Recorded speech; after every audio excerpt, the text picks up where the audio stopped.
Good evening, everyone. Thank you for logging into our program tonight. My name is Lauren Gilbert. I'm the Senior Manager for Public Services at the Center for Jewish History. If you'd like to sign up for any of the upcoming programs that you saw in the slideshow, you can do so at our website, which is cjh.org. Please note that the chat function is disabled for participants, so you can put your questions in the Q&A box. We will get to your questions at the end, but you can type them in as we go along. Today's program is being recorded and should be available on the center's webpage and YouTube page within a couple of weeks. And if you registered for the event, you'll receive an email with a link to the recording. If you want to view the automated live captions for this program, please click on the CC button at the bottom of your screen. Tonight's program will be wrapped up in about an hour. Our speaker will give a presentation, and after that, he'll take some of your questions. I'd also like to thank Greenlight Bookstore in Brooklyn. They are offering signed copies of Under Jerusalem in conjunction with this event. If you would like a signed copy, make sure to indicate that in the comments at checkout, and you probably received the link in your confirmation email, but we can put it in the chat once again, so you'll have it. I think that's about it. We'll get started. Let me introduce our author tonight. Andrew Lawler is the author of 3 books, including the one we're talking about tonight, Under Jerusalem, The Buried History of the World's Most Contested City, as well as The Secret Token, Myth, Obsession, and the Search for the Lost Colony of Roanoke, which was a national bestseller, and Why Did the Chicken Cross the World? The Epic Saga of the Bird That Powers Civilization. As a journalist, he has written more than 1,000 newspaper and magazine articles from more than 24 countries.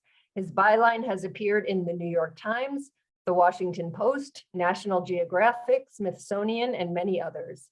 He is a contributing writer for Science and a contributing editor for Archaeology. Andrew's work has appeared several times in the Best of Science and Nature Writing. So thanks for joining us tonight, Andrew. Thank you very much, I Lauren. will turn it over to you. Thank you, Lauren, and it's a pleasure to be here. Virtual is almost as good as in person. So first, I do want to thank the Center for Jewish History for putting this on, as well, of course, as Greenlight Bookstore. And I want to encourage you to support your local bookstores because they've been through a rough time, and I've been going to a lot of them, both virtually and in person, during my book tour. And I'm happy to see most of them have survived, but they really could use your help. So with that, let's start talking about Jerusalem. Now, I'm going to show a PowerPoint that has some tremendous images, most of which were taken by a photographer named Simon Norfolk, who worked for National Geographic. I was with Simon in Jerusalem for 2 or 3 years as we were probing beneath the surface. So I just want to acknowledge him, and I hope you'll enjoy some of these tremendous pictures that he took that will go along with my talk. And then at the end, as Lauren mentioned, I'm really happy to take questions, would love to get a conversation going about what it is I found and maybe things that I don't know that you could tell me about. So with that, I will share my screen. And there we go. So this is one of the images that Simon took. And I really like to begin by talking about where Jerusalem is. Now, if we were in person, I would say, could everybody raise their hand who's been to Jerusalem? And I bet a good half of the audience, of this audience in particular, would raise their hands. But just because there may be some people who are geographically challenged, like I sometimes am, I think we just start with the basics here so that we know what we're talking about and where. So here's a satellite image, and we'll start to zone in on the Middle East, of course. And as we come in, you'll see on the left the Nile River, that little snaky green area. To the right is Mesopotamia, or today's Iraq. And now we're coming down to the Judean highlands. There's the Dead Sea on the right. And we're coming down smack dab, boom, right on top of what is one of the most important places on the globe. And that is not just the old city of Jerusalem, but also the Temple Mount, as it's known to Jews, and the noble sanctuary, as it's known to Muslims. It's essentially the Acropolis of the old city. So I might use the term Acropolis or Temple Mount or noble sanctuary interchangeably. So as you can see, this is a very rugged place. Now we're going to the next slide. Of course, as I'm sure everybody knows, Jerusalem is famous because it is important to three major faiths. At the bottom, of course, you have the Western Wall that is sacred to Jews. To the right, at the bottom, you have the Dome of the Rock, which is the third holiest site in Islam, which sits on top of that Acropolis. We saw it earlier, that golden dome. And then at the top right, you see this fantastic image that Simon took at great danger to his life on Easter, where you have people celebrating the resurrection of Jesus, and that's the traditional tomb of Jesus at the bottom there, in the center of the image. But keep in mind that Jerusalem has more than three faiths at work here, and these three famous sites. There are also countless shrines and tombs, and virtually every inch of the old city and its environs are filled with places considered sacred by someone, either from one faith or from all three faiths. And one of the peculiar aspects of Jerusalem is, if you've been there, you know there's no port, there's no river. It doesn't seem like it's a major crossroads. It seems a little remote. And this just gives you a feel for the reason why Jerusalem is there is really because of these shrines and the faiths that have attached importance to this place over the past millennia. Now, to give those of you who have not been to Jerusalem a sense of the scale, if you look to your left, that's of course Central Park and the reservoir. You could almost drop the old city, which here I'll use my cursor here. If you can see, there's the outline of the walls of today's old city. Here's the Acropolis, Temple Mount, and you could almost drop this old city into the reservoir. So this is a very, very confined space where all of this history has gone on. Now, one of the peculiar things that I didn't know when I first started visiting Jerusalem years ago is that unlike many cities in the Middle East, it sits not on just earth, but on limestone. And as a result, the water has trickled through and created all kinds of caves and passages beneath the city. Now, at the same time, there's not much timber in Jerusalem. This is a very rugged area that doesn't get a lot of rainfall, at least for half of the year. So Jerusalem is not just rugged, it also lacks timber. And as a result, the only building material of practical use was stone, that is limestone. And there's something really magic about the stone of Jerusalem. And it's not just that golden color that those of you who have been know so well. When the sun shines toward the end of the day on the walls, it takes on that golden hue. It's also very soft when it's quarried, but it hardens when you bring it up above the earth. So as a result, for millennia, people have used this special stone to build Jerusalem. And to do that, you needed arches that you didn't have timber. And arches are very, very powerful, very strong, and even earthquakes have trouble toppling them. So Jerusalem was built up over the millennia with these arches. Sometimes they were originally built as cisterns. They were turned into other uses, sometimes into sewers. So these spaces have been used over and over again and then added to over the millennia. This is what makes subterranean Jerusalem so fascinating and so different from places like, say, Rome or Paris. And there's a quote from Charles Warren, who we'll talk about, saying essentially that Jerusalem is built arch upon arch, and as a result, the holy city never sleeps. And here you can see in this map, you can see the topography. I wanted to show you the topography before the city developed, and some of these hills are still there. If you've ever walked up the Via della Rosa, you know that. And here's Mount Moriah, also the Temple Mount, or the area known as the Noble Sanctuary for Muslims. Here's Eastern Hill. Here's the only water source, the Yun Spring. It's the only permanent water source in this area, and that is part of the reason why Jerusalem is there. Now, to give you a sense of the weirdness beneath the city, many of you who visited have likely gone to the Western Wall tunnels or to other underground places that are open to tourists. But I was staying for a while in the Christian quarter, and I used to go to a store every day or every other day to do my shopping. And one day the Muslim shopkeeper said to me, "Who are you? You're not a tourist. You've been here too long. What are you up to?" And I told him, and he laughed. And he went over to the potato chip aisle, which you'll see the bottom left there, and lifted up that hatch and then went right down it. I didn't quite know what to do, so I decided to put my groceries down and follow him into what turned out to be a vast Crusader hall. This was no ordinary basement beneath a shop. This was an enormous hall built by the Crusaders that butted up against the Holy Sepulchre, the traditional place where Jesus was crucified and buried.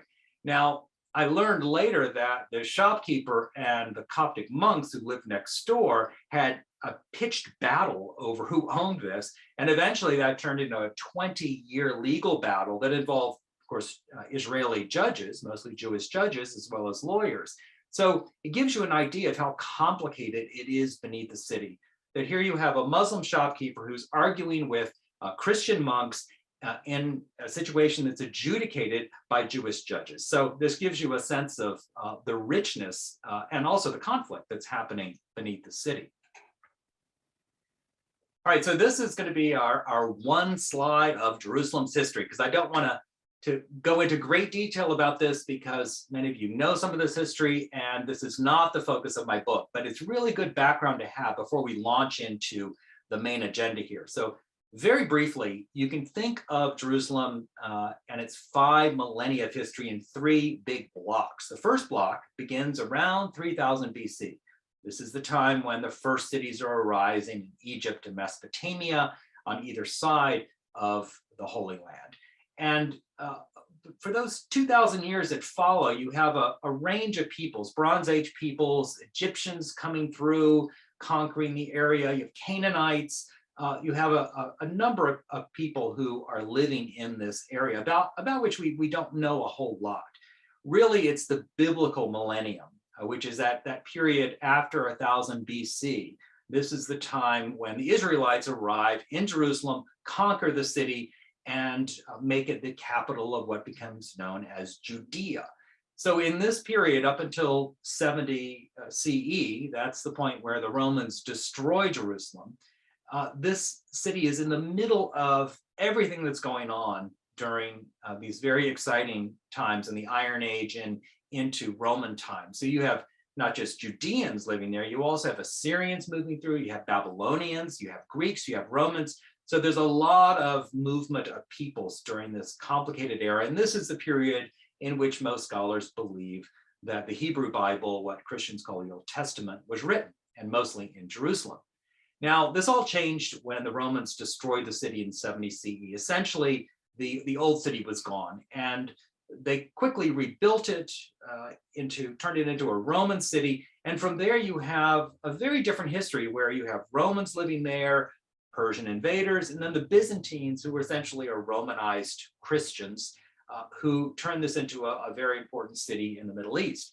And then later, of course, in the 7th century, you have the arrival of Muslims for the first time from the Arabian Peninsula. And then you have the Crusaders that come in, of course, in the Middle Ages. And then around 1500, the Ottomans, who are a Turkic-speaking people based in Istanbul, they take over this area. And for the next 500 years, Jerusalem and the whole area around it is controlled by the Ottomans until the very end of World War I. So there you go. I promise one slide with 5 millennia of Jerusalem's history. So now let's get on to the main task here, and that is to look at how Jerusalem became the Jerusalem it is today. We tend to think of Jerusalem as a place that's always been controversial and contested, but that's not strictly true. It really wasn't until the 1860s that the race to rediscover and control biblical Jerusalem began. And this is what fascinated me, because I write about archaeology, and when I went to Jerusalem many years ago, I went on a tour with an Israeli archaeologist, and they kept mentioning the names of these Western explorers I never heard of, people like Warren or Bliss and Dickey. And so I became interested in the predecessors of today's archaeologists. And this is what led me to explore this thread of how Jerusalem first came to be excavated, and then to discover, to my surprise, a tremendous impact it has had on the city today. And it began with this very peculiar guy named Félicien de Zalzy. He was a friend of Napoleon III, who was the French emperor at the time, nephew of the famous Napoleon. And he got permission from the Ottomans, who ruled in Istanbul, to dig in Jerusalem. It was the first legal dig where he actually had a license to excavate. And he chose this site, the bottom right. It's called the Tomb of the Kings. You can visit it today. It's a tremendous tomb. It's really the most beautiful tomb and the most impressive tomb in Jerusalem. And he, inside, deep beneath this tomb, found a room that had been sealed off. And within that room, he found a sarcophagus, which is pictured there. And inside that sarcophagus, he found the remains of a royal woman. Clearly somebody of royal birth. There was gold thread in it.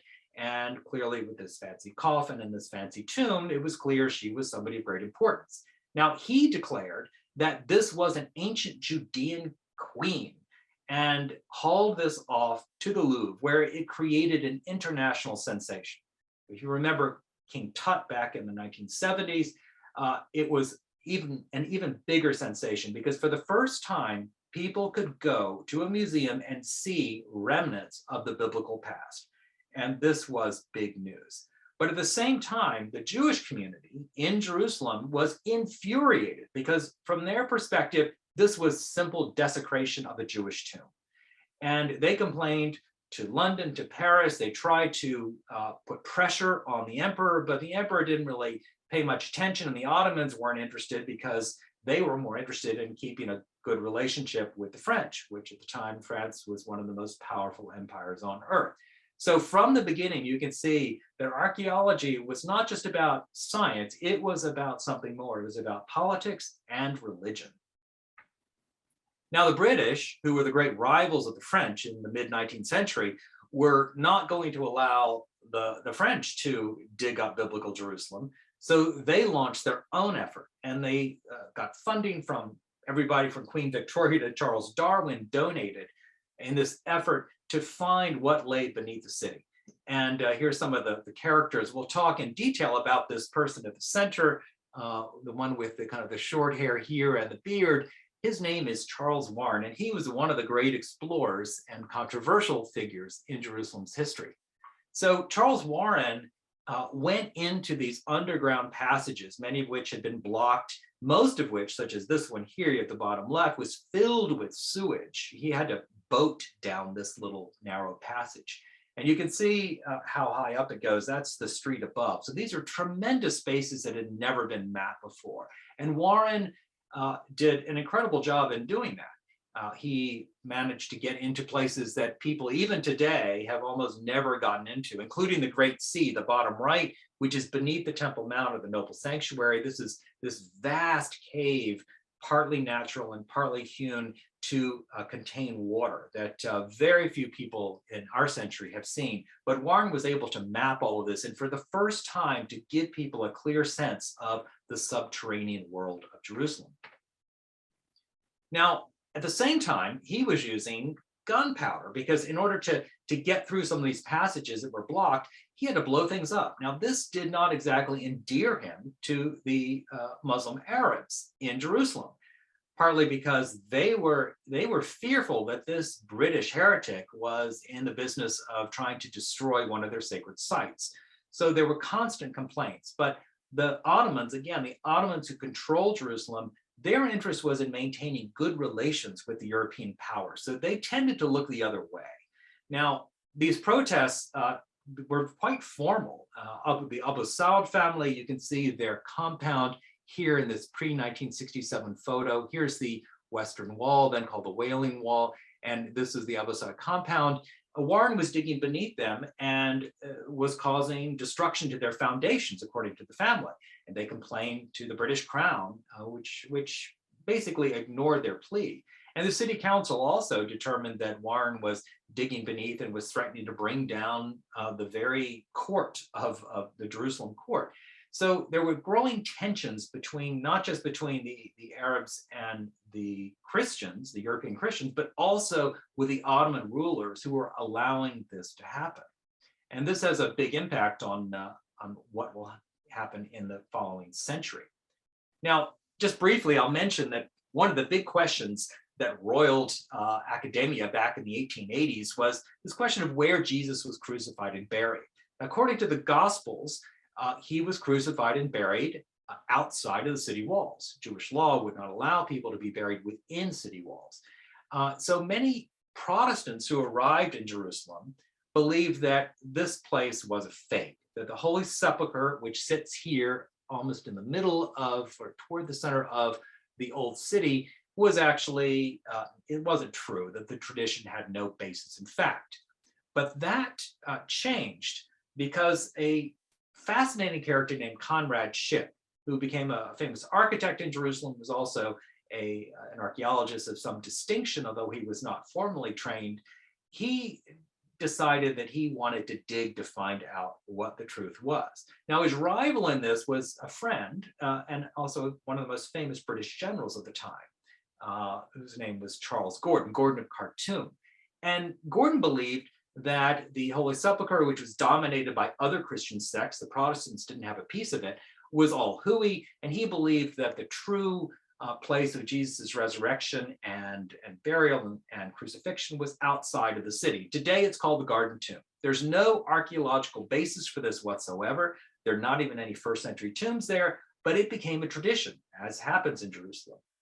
Meanwhile, Conrad Schick dug around the Holy Sepulchre and determined, based on what he found, that the walls of Jerusalem actually were east of the Holy Sepulchre. That bolstered the ancient claim that this was in fact the site of the death of Jesus. But by the 1890s, one of the great questions that had not been answered was, where are the lost palaces and tombs and sacred treasures from the days of David and Solomon? Now, of course, King David was credited with being the Israelite leader who arrived in Jerusalem, conquered it, and his son Solomon then glorified the city, turned it into the bustling center of a very well-to-do empire for a brief span, but the Bible's very clear about this. So for Europeans, the understanding was, well, if we dig, we're going to find all this great stuff that's mentioned in the biblical text.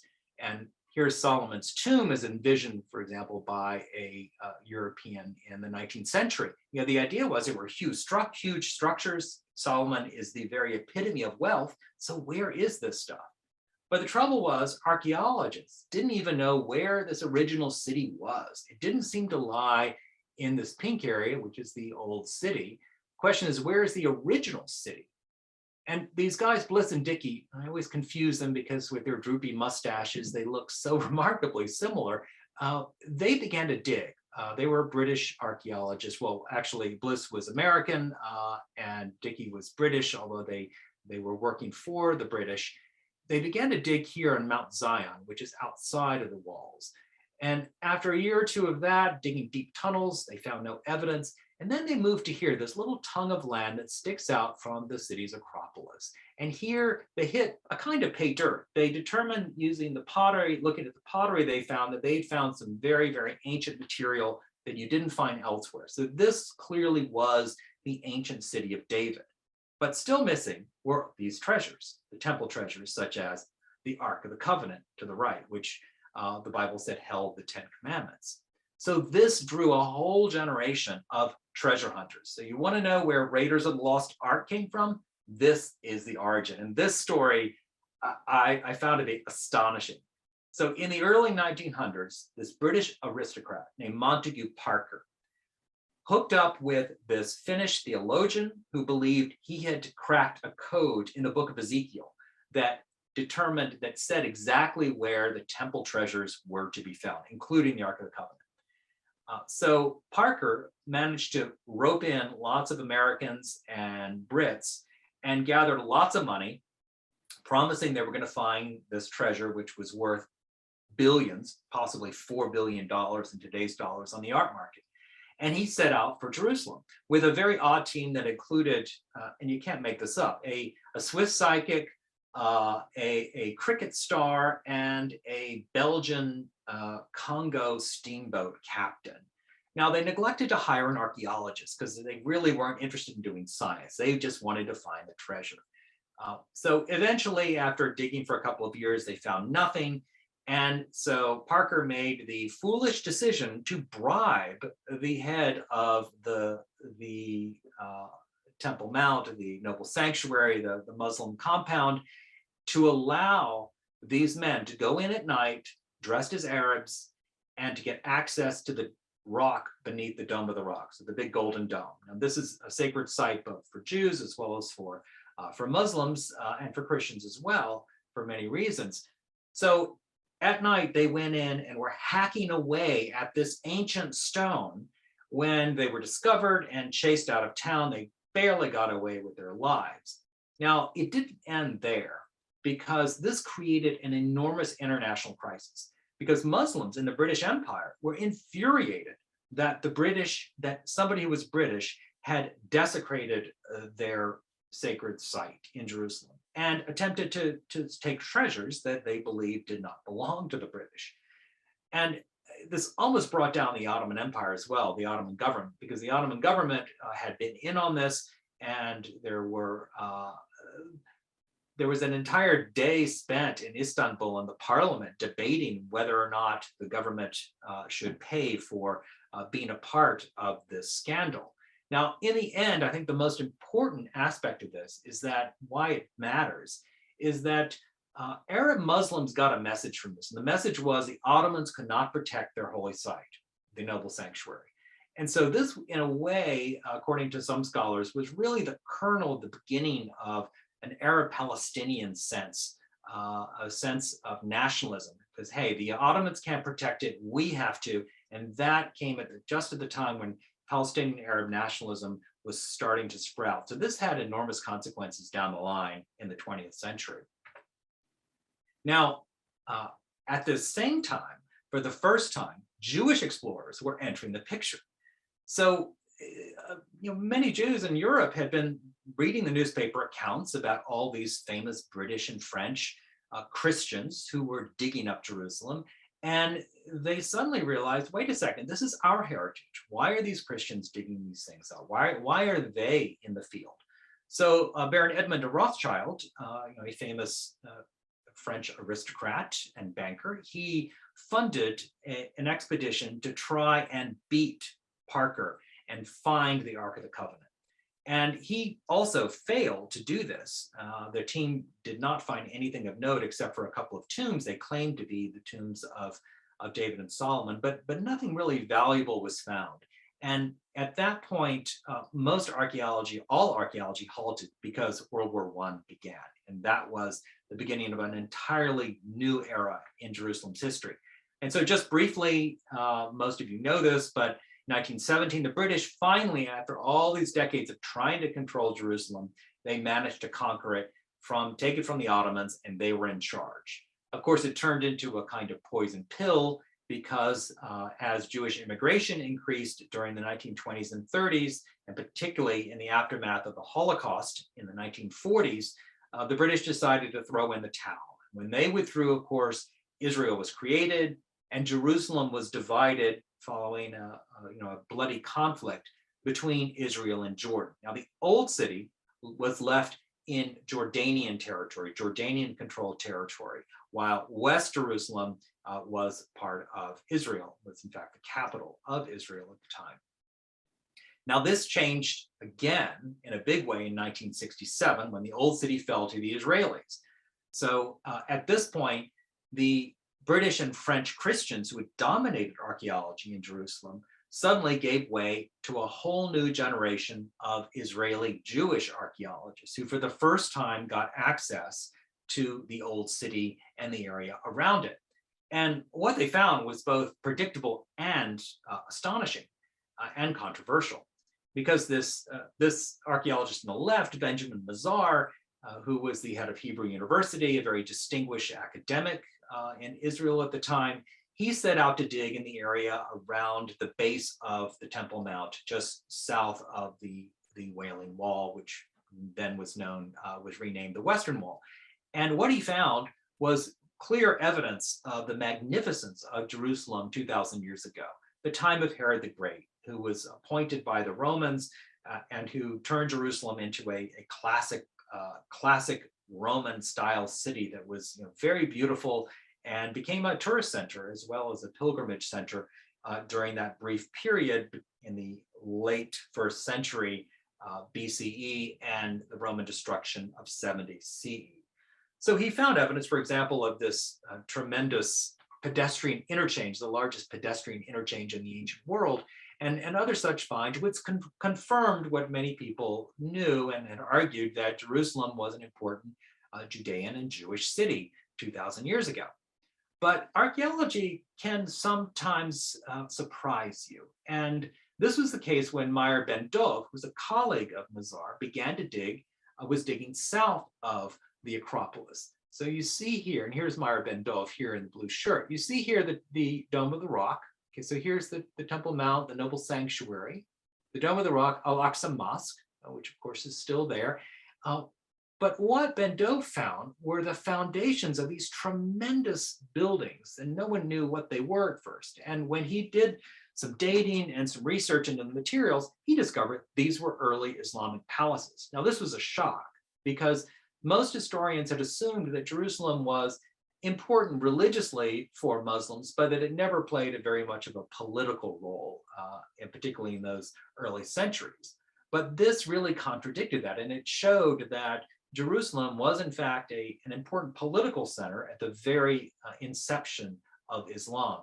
So this was such a controversial find that when Ben Dov went to one of his colleagues and told him what he'd found, the colleague's response, and this comes right from Ben Dov, the colleague's response was, "Do you have a bulldozer?"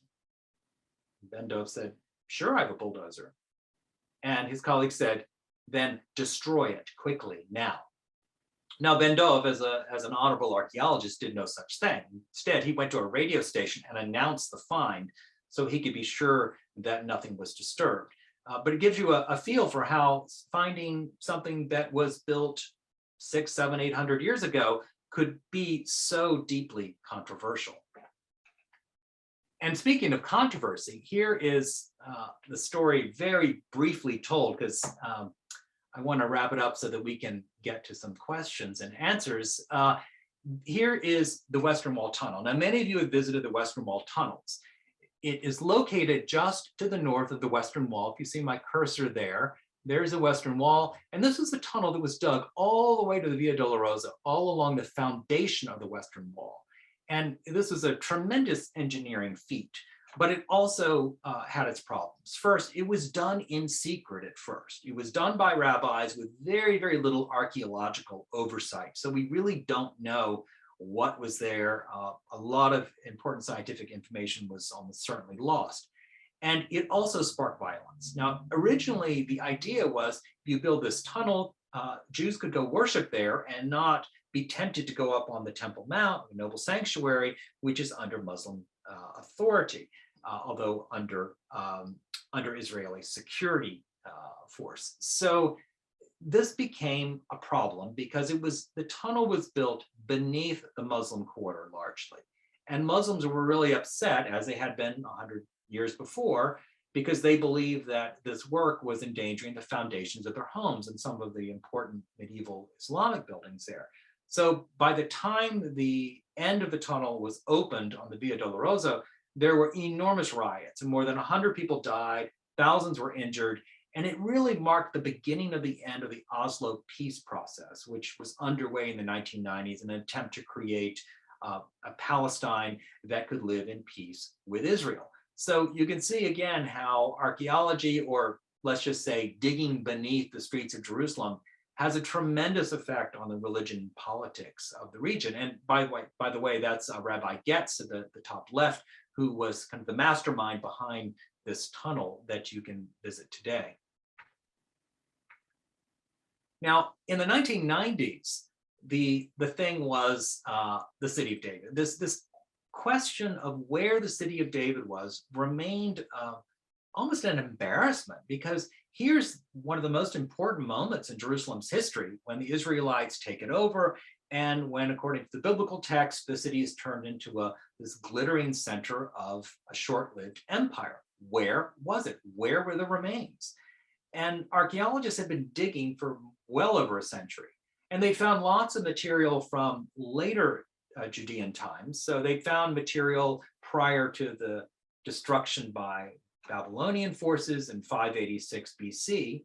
They'd also found lots of stuff from the Bronze Age, from the millennium before. So say around 1500 to 1800 BC, there was evidence of large towers being built, large systems of to move water through underneath the city. I mean, it was clear that it was an important city before, and it was an important city after, but where were the remains of David and Solomon? So in 2005, Benjamin Mazar's granddaughter, Eilat Mazar, who unfortunately passed away in May, one of Israel's really important archaeologists for this and the past century, she uncovered a building that she believed was the Palace of David. Now, this is highly controversial among archaeologists because the dating of the material remains problematic, and most of her colleagues were not convinced.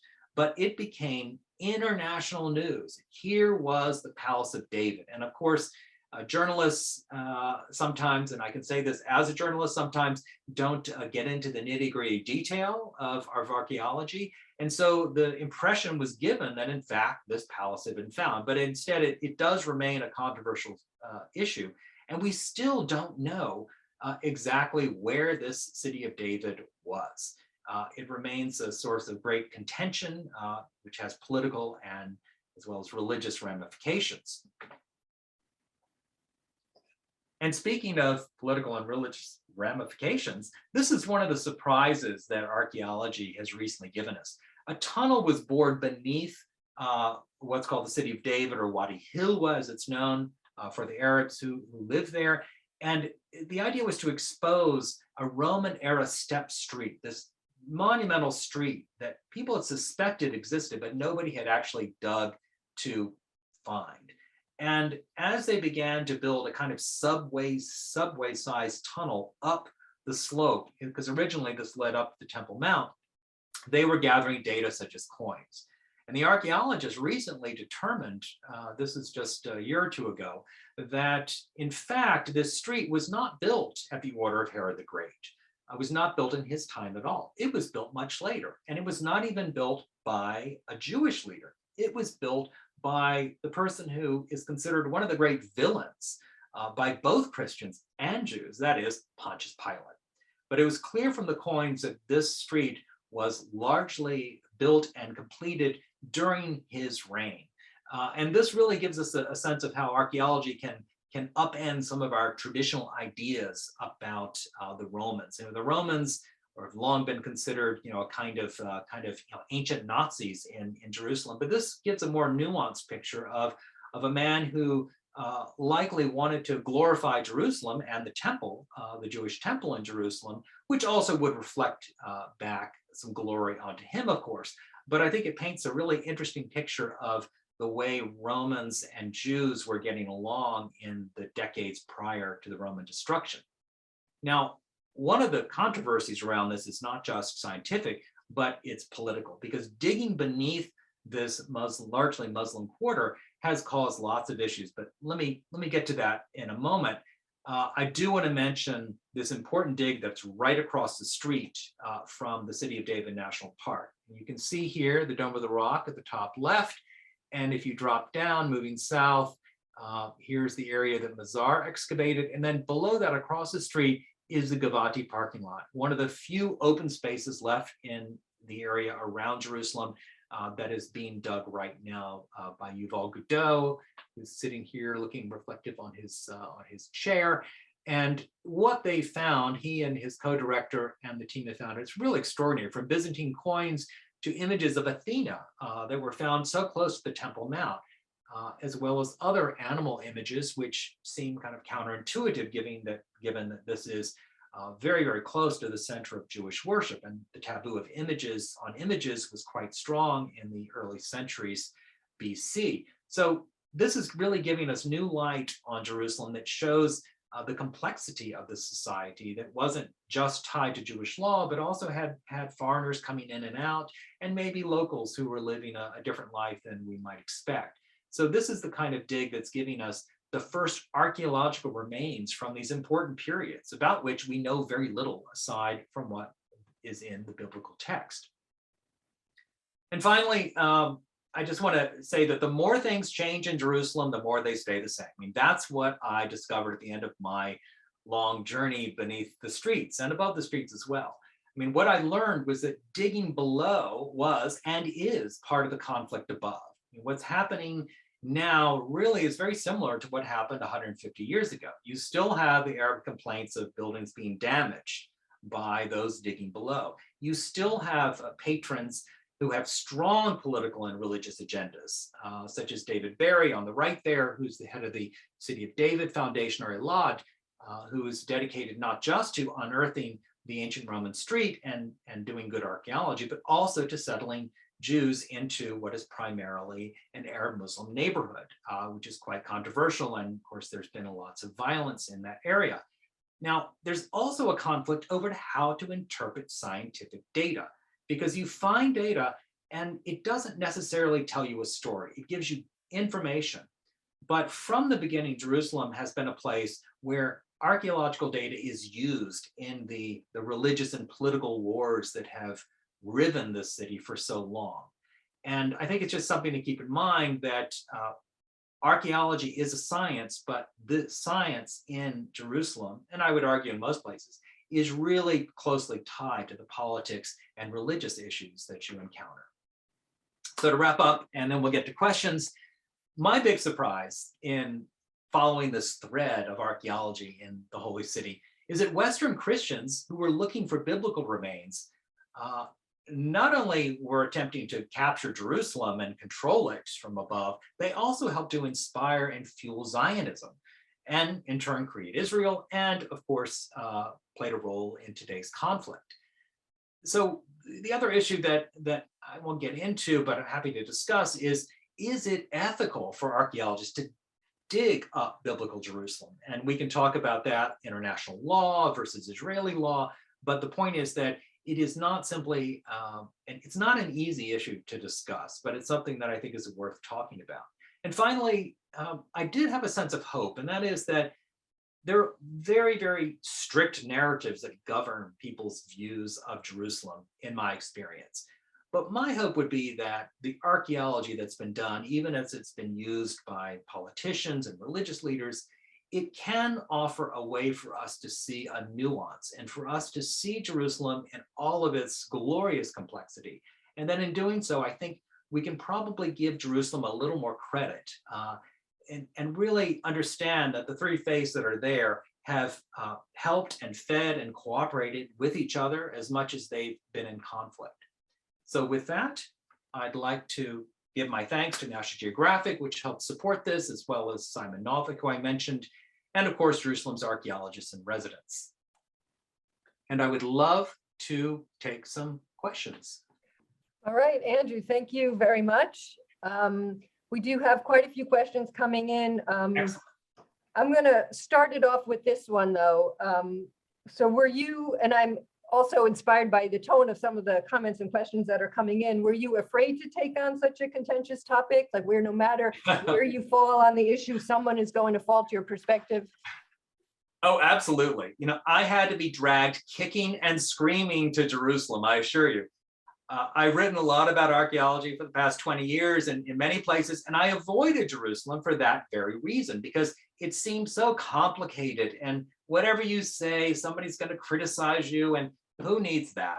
But I guess as I've gotten older, I've gotten less wise, and I've realized that when I made that visit with Israel Finkelstein, who's a famous Israeli archaeologist, I realized during that tour that this is what makes Jerusalem so unique and interesting to me, is that it's a place where science and religion and politics all come together.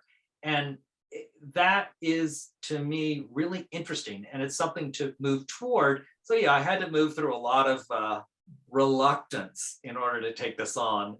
And you know, I did the best I could to try and be as clear and as even-handed as possible.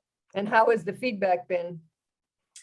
Well, to my surprise, the word even-handed has been used in several reviews. So I'm really happy. And those people in Israel that were very helpful, I've gotten good feedback from them. So, you know, I'm sure everyone has a different point of view. It's not Jerusalem if you don't have different points of view in play. But I hope this can at least get a good conversation going about the nature of science and religion and politics. It's just something that is so critical for understanding our world today. This is a question, I think, that goes back to the beginning of your talk when you were talking about the tomb found by de Saulcy. Was the tomb ever returned to Israel? Great question. I did not plant this question. In fact, there's an article and cover story in Biblical Archaeology Review that I just wrote in this past issue, which addresses this. Now, this was the first dig, right? In 1863, this Frenchman went and dug and took the sarcophagus and the bones back to the Louvre, enraging the Jewish residents of Jerusalem. Now, the story didn't end there because a woman in France who was Jewish managed to purchase this site not long after. And what happened then is a little fuzzy. Now, the French government claims that it was then turned over to the French government. So now a French flag flies over this site in the Sheikh Jarrah neighborhood, just north of the old city. And it's a tourist site that France has controlled for more than 100 years. But just about 3 or 4 years ago, a group of Israeli rabbis got together and they are suing the French government. Number one, they want the sarcophagus back from the Louvre. Number two, they want the bones, which the Louvre at this point says they've lost, they don't have any record of, they don't know where it is. And finally, they want this Tomb of the Kings returned to the Jewish people. And this is a source of enormous contention between France and Israel right now. Already relations have been a bit rocky between the two countries, and this has really thrown both sides for a loop because it's a very complicated legal question of what happened back in the 1860s and 70s and 80s. And we'll see what happens. But the two court cases, one against the French government and one against the Louvre, are now underway in Paris.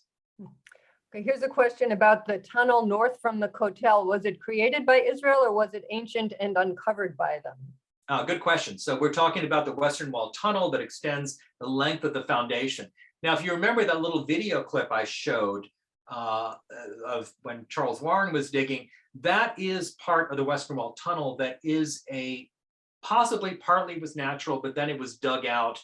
When exactly is not clear, maybe during the Hasmonean period prior to the Romans, maybe a little bit later, there's debate about that. But yes, that part was ancient, but the bulk of that tunnel was bored straight alongside the Western Wall from 1967 until the 1990s. Here's a question about what was the state of archaeology in Jerusalem from 1948 to 1967? That's a great question. Well, that was still the time when the Jordanians controlled the area. They continued to allow mainly British archaeologists to work. So Kathleen Kenyon, who's one of the great archaeologists of the 20th century, she dug in Jericho for a long time. She came to Jerusalem and she was actually digging right up to and after the 1967 war. She was digging there at the city of David, again, looking for the evidence of David and Solomon. So there was some digging that went on. And there's a great story when Kathleen Kenyon was finished with her dig. She took her old Pontiac that she and the dig team used, and they buried it just inside the old walls of the old city. This is a tradition that archaeologists have. You bury something modern so that when archaeologists come in 100 years from now, they'll know you were there. So she actually put her car there and buried it. And that really was the end of Western archaeology in Jerusalem. Two questions about Hezekiah's tunnel. Has it been verified by archaeologists? Yeah, so Hezekiah's tunnel runs beneath the city of David, or Wadi Hilwa. And it is, there's a plaque that was found in the 1880s by a couple of Arab boys who were playing hooky. And this plaque it's really one of the most fascinating inscriptions found in the ancient Middle East, because it says on it, oh, we guys here were digging this tunnel and we came together at this point. It's not a royal inscription, it's not by Hezekiah, but it really shows that people were literate in that period, and in the, say, 8th century or so BC, and that the tunnel was in fact built during that era. Now, people long thought that Hezekiah built that tunnel because there was going to be a foreign invasion and they needed to have a place to move the water, to keep the water safe from invaders. But increasingly, archaeologists believe that this tunnel actually was built a little bit later. It was built a little bit earlier, and it probably was copying what was being done in ancient Assyria at that time when people were starting to build enormous waterworks. Because it clearly took a long time for them to build it. It wasn't something that was built in an emergency. It took them years and years to do this project. Has there been any archaeological exploration under the Dome of the Rock since the 1911 failed British effort? As far as I know, no, there's not been any kind of formal archaeology. Now, there may have been some minor work done when, say, electrical wires are placed or something, infrastructure happens. Sometimes they're very, very small digs, but as far as I know, no, there have not been any even minor digs within the Dome of the Rock. And there's been very, very few digs that have been done on the entire platform itself, with one major exception that I'll get into now, but it involved the controversial dig at what was known as Solomon's, the Solomon's Cellars, basically, what's now a mosque. But that's a whole chapter in my books that I could point you to for more detail. Okay, has there been any movement towards using SAR, S-A-A-R, or imaging to see what is actually under Jerusalem? It's a great question. The problem with using radar images is that it's great if you're out in a desert and you don't have a lot of disturbed soil. But because Jerusalem is a city, it's very, very hard to see below. You have so many layers, as I described. And this is one of the reasons why Jerusalem remains so largely unknown. In fact, most of the digs going on in Jerusalem are not being done by Israeli archaeologists. They're being done by people in the old city, many of whom are Muslim and Christian Arabs, who are just digging down to add a basement, to add a room for a new kid. And this is going on mostly surreptitiously. It's very hard to track this from space, or even if you're on the ground. Okay, is the notion that the city of David was not on the Temple Mount a new one? Well, it's not new. Because we have so little data, you can say the city of David was anywhere. In fact, Israel Finkelstein recently proposed that the city of David was located beneath what is now the Temple Mount. And then in Herod's time, that area was enlarged and the old city that had been there was destroyed. So there'd be no find in it anymore. Now, that's as good as any guess because we have so little information and the dating is so difficult. It's so hard to tell if something was dated 950 BC or 900 BC. So until we get better technology and better dating methods, I think this is going to remain a contentious point. We don't have a single building from that Davidic era. And this question is saying, why would we expect to find any remains from Solomon's temple since the city was sacked and the Babylonians likely removed anything of value? Well, one reason would be that yes, it's one thing to knock down a building and steal the stuff, but usually the foundations remain. So in fact, what was interesting to me is that there is absolutely no physical evidence that we have either of Solomon's temple or even of the temple that Herod renovated. And this is not a controversial point. This is accepted by archaeologists, that because we haven't had any digs, we don't have any physical evidence. Now there's evidence of the compound, other buildings that were on that compound, just as the Dome of the Rock is only one element of today's Acropolis. So we really don't have much in the way of knowledge beyond the biblical text and some other texts to really guide us. So we just don't know. Could you please comment on some of the finds from the city of David areas written in ancient Hebrew bearing the names of kings and other persons mentioned in the Bible? Sure.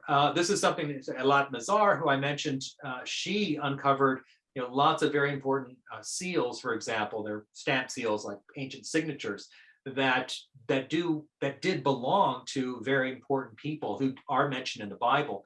I should mention that archaeology in Jerusalem has been criticized by many, both in and outside of Israel, of focusing a little too much on finding the names of people who are in the Bible. The question is, what's important?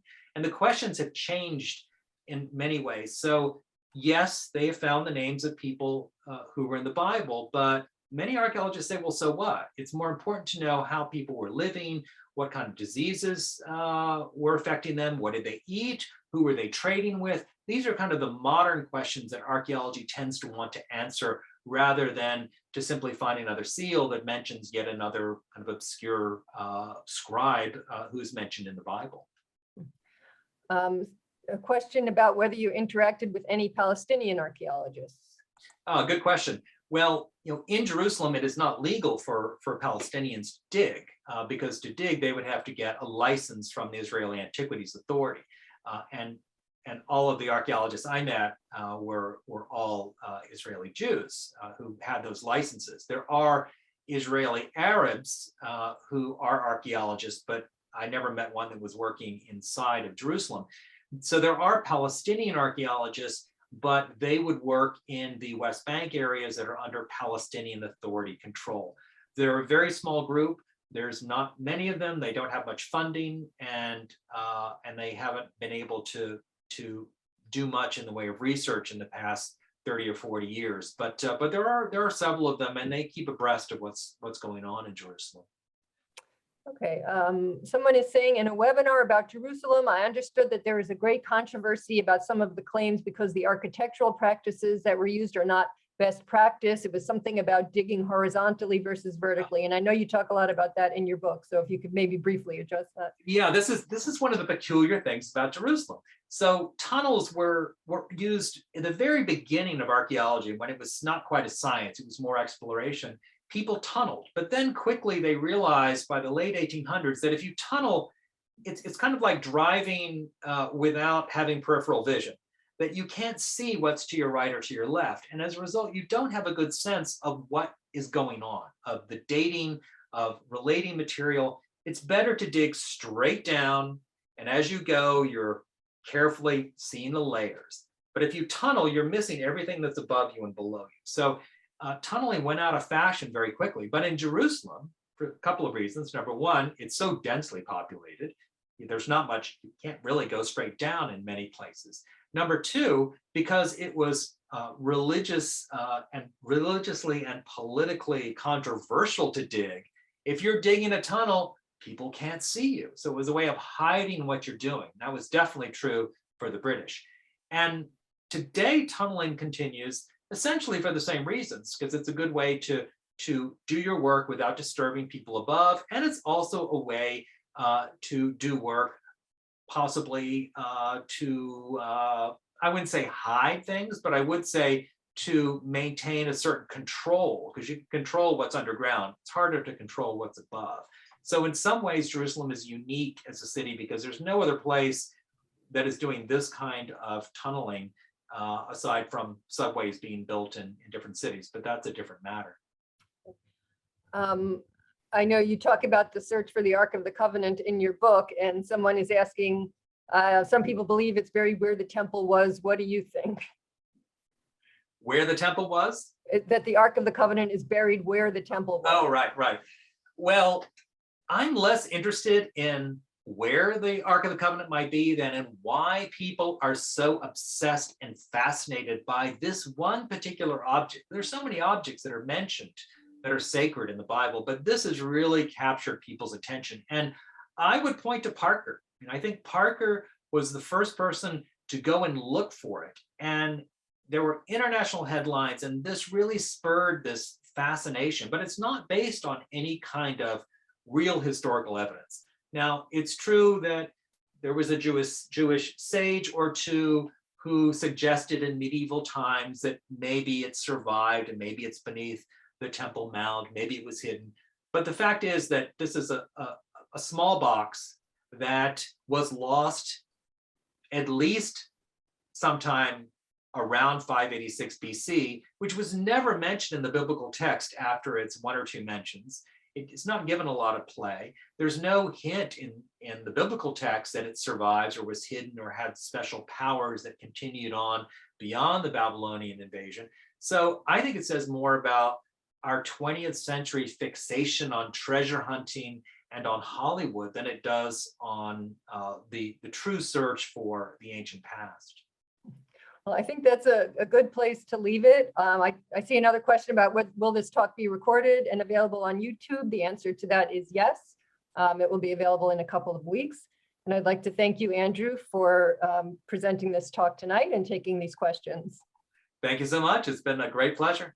And I encourage everyone to read the book for a deeper dive into the topic. And I hope you all had a happy Hanukkah. Thank you. Have a good night. All right, farewell. Bye.